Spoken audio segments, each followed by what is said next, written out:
Well, good morning. How are you all today? This is David our day. I call these goofy things Heard Over Coffee. Wow, I tell you what, I got a new deal going on. You'll notice some stuff going on here on the screen. I've added a fancy logo up here on the top.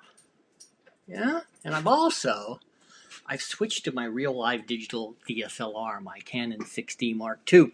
So the picture's way clearer, and I've also got a little more room around here so I can show some stuff. So, man, is it fun to do these. Today I'm going to talk about a whole bunch of things. I'm going to give you an update on my root canal. I'm going to talk a little bit about the fact we've been doing this a whole week now. I'm going to talk about routine and why it's really important in these times to keep a routine. I'm going to show you a couple of jokes from one related to Max Anthony, my friend, and another one that was special for Jeff Tauji and Lee Blades. And besides that, I want to talk about what's essential and what's not. I think I figured out a way that I'm going to be able to display my son's website. We'll see how that goes. And I'm going to tell you a little story from my book, which is called Just Around the Bend. I'll give you a little background on that. So let's get started. First, about the root canal. I talked yesterday about how much I hate the dentist and how sometimes you just have to go in and do the right thing.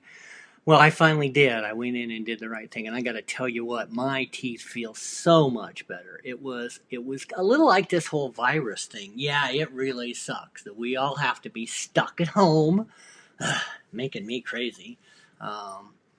And it also, but it's just the right thing to do. So I've been really fighting the urge to go wander around in the desert. I noticed on the list that hiking is an essential thing to do. So I probably am going to grab a camera and maybe a dog and go hiking. Maybe this afternoon. Maybe maybe tomorrow after this. But if you got any questions about that, I suggest you go to boisedev.com. And like I said, we're going to talk about that earlier. So routine. Why is routine important? I've been thinking a lot about this, and I've noticed a couple of comments. It's pretty simple that when you're in a situation like this where you don't. By the way, I'm not seeing my comments apparently in this camera switch that I've lost them. So if you're giving me a comment, sorry, I'm not going to be able to see it. I will at the very end, like I have been doing the last couple of days. I go back after the show's over and I look at all the comments, and I usually comment, and we discuss it. I've had some great time. So routine. What about routine? It's really easy to just, when you don't have a whole lot to do, to just get up and, I may not have pants on. You don't have any idea. But if you do that, two things are going to happen. One, you're going to slowly but surely just drive yourself crazy. And probably most important, this is going to be over in a while. I don't really think it's going to be 21 days, but in a relatively short, from a world standpoint, it's going to be over. And you're going to have to go back to whatever it is you're doing. So pick a routine. I used to have a pretty steady routine. I would get up with my wife. She'd go to work.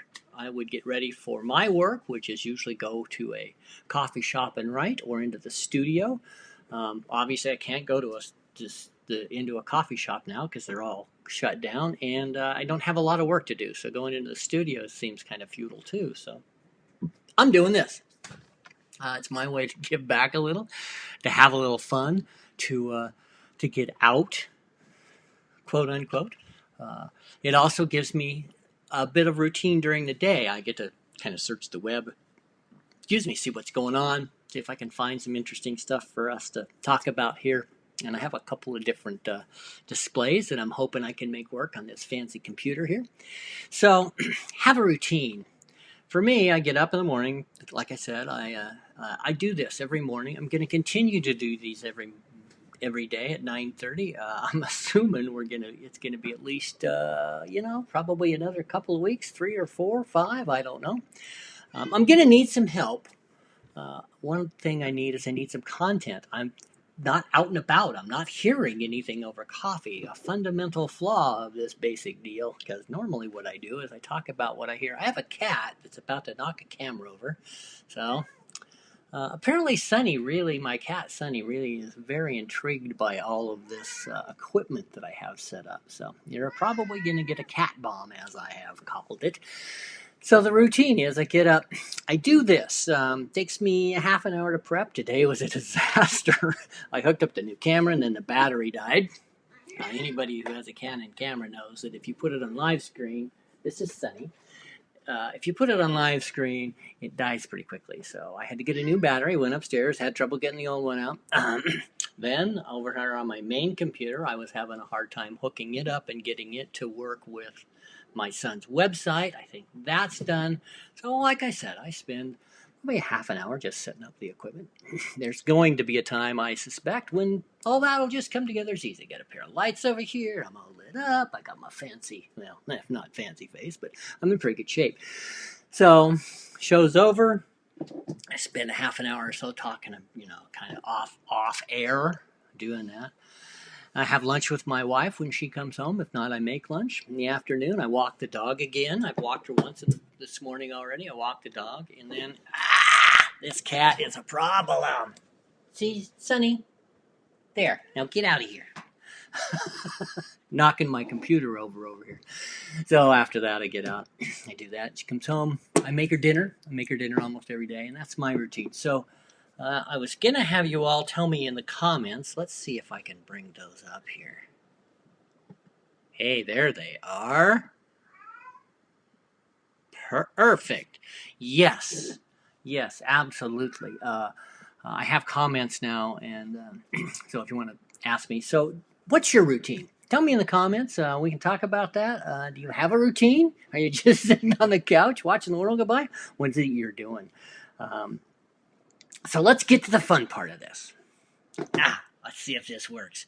Dun, dun, dun. So some of you know my friend Max Anthony. I call him Max Bird because we actually met when he was the Jaybird at J105 when he was, I don't even know if he was 20 yet. He was pretty young.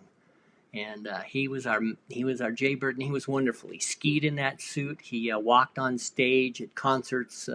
He was just a hoot as a Jaybird. He's grown up to be a very responsible man. He's raised 3 beautiful daughters, and I don't envy him. Those 3 daughters are all beautiful, and it can't be easy to be the father of beauties. I know how that is, but I only had 1, not 3. So anyway, Max is one of those guys. He's divorced now. He has a little bit of trouble seeming to date very effectively. He used to write about his dates online. I don't think he does that anymore, probably because it made it harder for him to get a date, because he would tell these crazy stories about these crazy women that he was dating. It was hilarious. So let's see. He put this meme out, and it's a good discussion for the way things are currently. Is it going to show? It on? Hey, look at that. No, he says, being cute just died. Men are going to want a woman who can catch a chicken. I don't know about you, but I kind of think that might be true. We need women who can cook. We need women who can take care of us in these times. If she can forage, perfect. So there you go. That's from my friend Max Anthony. I love you, buddy. Good luck with finding that chicken wrangling woman. The other thing I know is my friends are hilarious. I found this site. I've got a couple of friends who one friend and one brother who really love the Beatles. I got to tell you, I am not a Beatles fan. I was a Rolling Stones fan. I think of the Beatles, and this is almost certainly going to raise some comments. I think of the Beatles as the very first boy band. They were better before they started writing their own music. What do you think of that, folks? So, yeah, Cindy McClaskey, you definitely know how to catch a chicken. Maybe you should dump Mark and go for Max. No, don't do that. Mark's a good man, so I don't mean that at all. So I've never really been a Beatles fan. I know that's just blasphemy. It's kind of like not watching, what is it, Crown of Thorns or the Downton Abbey or any of that stuff. Some of the pop culture just misses me. I thought that the Beatles were mostly glorified cover band and that they were better before they started writing their own music. That should get some people started. So, here's the thing. With social distancing, we've had to redesign some things, including covers. So this one is for my friends from. This is for my friend Jeff Dowgie and Lee Blades. This is how the famous Abbey Road Beatles cover would look now if we had to shoot it today. I'm sorry, this totally cracked me up. This is how the Beatles cover would work with social distancing. Yeah, I know. Sometimes I just crack myself up. Robert, I'm sorry I'm lagging. There's not a whole lot I can do. I don't have any idea why it's lagging. I'm on a pretty good connection, so it is what it is. Probably my neighbors are streaming porn or whatever, so that's the way it works. So let's talk about. I am having trouble with the details today. My other computer just died on me. So I promised yesterday that I would read you a story from my book, which is upcoming. It's called Just... Oh, man. Okay, maybe I will not. Oh, here we go. It's called Just Around the Bend. Should give you a little background. I go all over the West, used to go all over the West. In fact, I used to go all over the country and take photographs and wander about hither and post. The title is Just Around the Bend because when you're out on the back road, you have a tendency to just go and go and go and go and go and then go a little farther. I say, you go to where the hell am I and turn left and go a couple of more blocks. When you're out there, the roads move like this and there's almost always just a curve. And the temptation is to see what you want to, what's around that bend. Let's just go one more turn before we head back to home or back to the hotel or back to that. And then I take those photographs, and in the old days when we had a farmer's market or a gallery, I would show them, and I would often stand in front of them, and people would tell me great stories. So I often displayed this photograph. It's one of my favorites. I call it Idaho Up, and it was on display at the Capital City Public Market last summer. And this is one of the stories that really started me towards writing this book. This one's been published pretty widely. It hangs in banks. It's in a book called Essential Downtown Boise, I think. Essential History, written by Todd Challet. So here's the story. Many years ago, my little brother was getting married. Oh, I need to explain. This is a gentleman walked into my booth and he just looked at this booth, at this hotel sign, and he said, "Well, let me tell you a story about that hotel there." So many years ago, my little brother and I was getting married in Boise to a city girl. My family was what you would call farm stock from rural North Idaho. He and I were the first generation to go to the University of Idaho. His love was also a vandal, but she grew up in Boise. Jeffrey was a trailblazer, getting married young before me and all of his cousins. My little brother naturally was excited about getting married in Boise, and he rented a corner turret hotel room at the Idaho for his wedding night. The Idaho was fancy, certainly by our standards. Hell, at that time, by any standard. Well, it's with its kind of weird turrets, bold stonework and all. One thing you have to remember, that this was back when a honeymoon meant something, if you know what I mean. He told me. His young bride will be wearing white that night, and together, that meant something. Unfortunately for my brother, he foolishly gave me the keys to the room. You can probably guess what happened. and his groomman and big brother and best man snuck in to cause a little chaos. We Vaselined a couple of handles. We might have plugged the toilet. We did leave him a plunger, but it was not. We short sheeted the bed. It was not the honeymoon he was expecting. So after a long and beautiful ceremony and reception, my sister-in-law and he headed to the room. I've just butchered the crap out of this story, guys. Sorry. And it was not the room. It was not the evening they expected. I gotta tell you, at Thanksgiving 50 years later, it still comes up. But I'm not the smartest guy on the block. I didn't think about the fact that he got married first. That is actually a rough draft. It's just a rough discussion. I'm not particularly good at telling these stories on camera. Of Heard Over Coffee. It's a rough draft of Just Around the Bend. I may not do this again. That was kind of a mess. Sorry, folks. You would think that I would be a better storyteller, so I think probably if I do this again, I will tell one just off the cuff instead of off the paper.